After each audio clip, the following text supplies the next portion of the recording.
Doctor Aditi Gupta, स्त्री रोग विशेषज्ञ, शिव ट्राइडेंट हॉस्पिटल, वैशाली नगर। आज आपको विटामिन डी की कमी और उसके इलाज के बारे में जानकारी दूंगी। विटामिन डी की कमी एक आम समस्या है जिससे कि मांसपेशियों और हड्डियों में समस्या उत्पन्न होती है। विटामिन डी की आवश्यकता हमारे शरीर में हड्डियों के निर्माण और स्वस्थ ऊतकों को सहारा देने के लिए कैल्शियम और फास्फोरस का प्रॉपर उपयोग करने के लिए हमें जरूरी होती है। विटामिन डी की कमी से हमारे शरीर में आंतों के अंदर कैल्शियम और फास्फोरस की एब्जॉर्प्शन में कमी आती है, जिसके कारण मरीज के अंदर हाइपोकैल्सीमिया एंड हाइपरपैराथायरॉयडिज्म हो जाती है। इससे मांसपेशियों में कमजोरी, ऐंठन, थकान और अवसाद जैसे कई लक्षण पैदा हो सकते हैं। प्रतिरक्षा प्रणाली में भी कमी के कारण बार बार सर्दी जुकाम होना, नींद न आना, बाल झड़ना जैसे लक्षण मरीज में आ सकते हैं। अलावा मरीजों में दांतों में दर्द या कमजोरी हो सकती है और साथ ही पेशेंट्स के अंदर मूड स्विंग्स यानी कि डिप्रेशन भी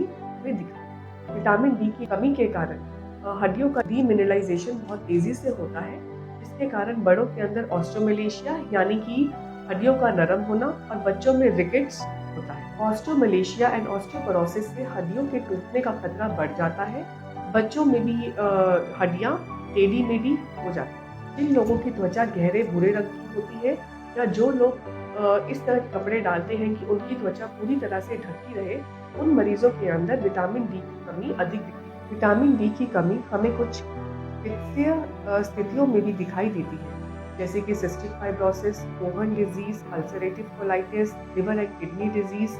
महिलाओं में हड्डियों के स्वास्थ्य, प्रतिरक्षा और मानसिक स्वास्थ्य के लिए विटामिन डी अत्यधिक आवश्यक। 19 से 70 वर्ष की उम्र की महिलाओं में विटामिन डी की दैनिक आवश्यकता 600 से 800 इंटरनेशनल यूनिट्स होती है। यदि विटामिन डी का स्तर हमारे शरीर में कम है तो डॉक्टर इसको विटामिन D3 के कैप्सूल देकर पूरा करता है, जिसकी डोज है 60,000 इंटरनेशनल यूनिट्स, जो कि सप्ताह में एक बार लेनी होती है और इसको 8 से 12 सप्ताह तक देकर इसकी पूर्ति करने के लिए सलाह दी जाती है। गर्भवती महिलाओं के अंदर डेली की विटामिन डी की रिक्वायरमेंट 400 से 600 इंटरनेशनल यूनिट्स की होती है, जो कि जनरली प्रसव पूर्व विटामिन डी के स्रोत से मिलती है। और यदि विटामिन डी की कमी है तो 2000 इंटरनेशनल यूनिट्स तक का सप्लीमेंट हम मरीज को दे सकते हैं। विटामिन डी का सबसे प्रमुख स्रोत है सुबह 8 बजे से लेकर 10 बजे तक की सूर्य की रोशनी 15 से 20 मिनट तक, जिसमें मरीज बिना सनस्क्रीन लगाए अपने चेहरे, पैरों और हाथों को सूर्य की रोशनी में एक्सपोज करें। WHO रिकमेंड करता है कि सप्ताह में 3 से 4 बार सूर्य की रोशनी की पर्याप्त मात्रा से विटामिन डी की डेफिशिएंसी पूरी हो जाती है। आहार में हम अंडे की जर्दी यानी कि एग यॉक, इसके अलावा मछली जैसे कि सैल्मन फिश, पनीर, मक्खन, फोर्टिफाइड मिल्क एंड सोया उत्पाद भी ऐड करते हैं। तीसरा, हम पेशेंट को विटामिन डी सप्लीमेंट्स भी दे सकते हैं। स्तनपान कराने वाली महिलाओं को भी प्रतिदिन विटामिन डी सप्लीमेंट जरूर लेने चाहिए, क्योंकि जन्म से लेकर 12 महीने तक के शिशुओं को प्रतिदिन 400 इंटरनेशनल यूनिट्स विटामिन डी का सप्लीमेंट चाहिए, जो कि उनको माँ के दूध से मिलता है। इसके अलावा मरीज को अपनी जीवन शैली में सुधार लाना चाहिए, जैसे कि रेगुलर एक्सरसाइज करें।